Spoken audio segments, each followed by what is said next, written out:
بسم الله الرحمن الرحيم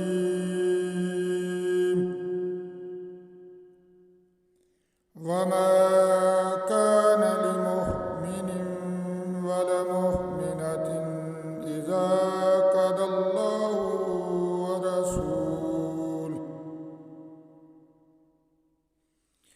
ورسوله أمرا أن يكون لهم الخيرة من أمرهم ومن يعص الله ورسوله فقد ضل ضلالا مبينا.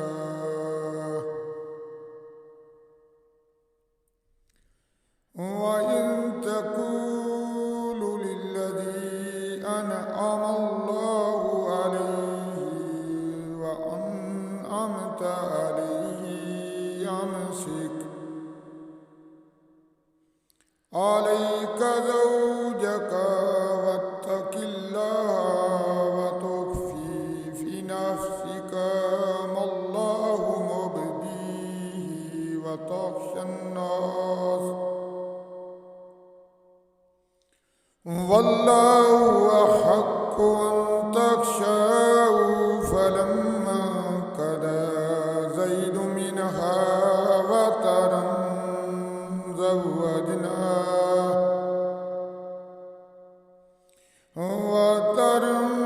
وطرا زوجناكها لكي لا يكون على المؤمنين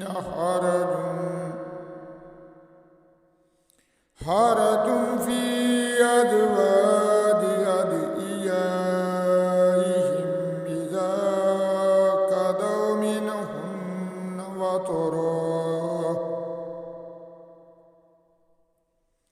وكان أمر الله مفعولا.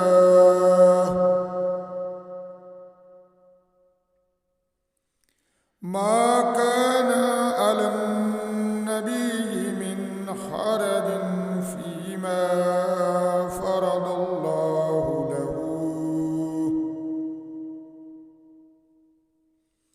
سنة الله في الذين خلوا من قبل وكان أمر الله قدرا مقدورا.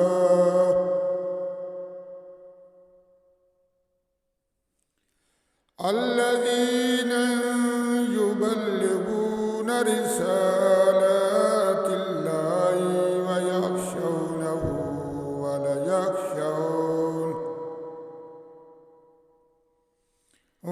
يخشون أحدا إلا الله وكفى بالله حسيبا.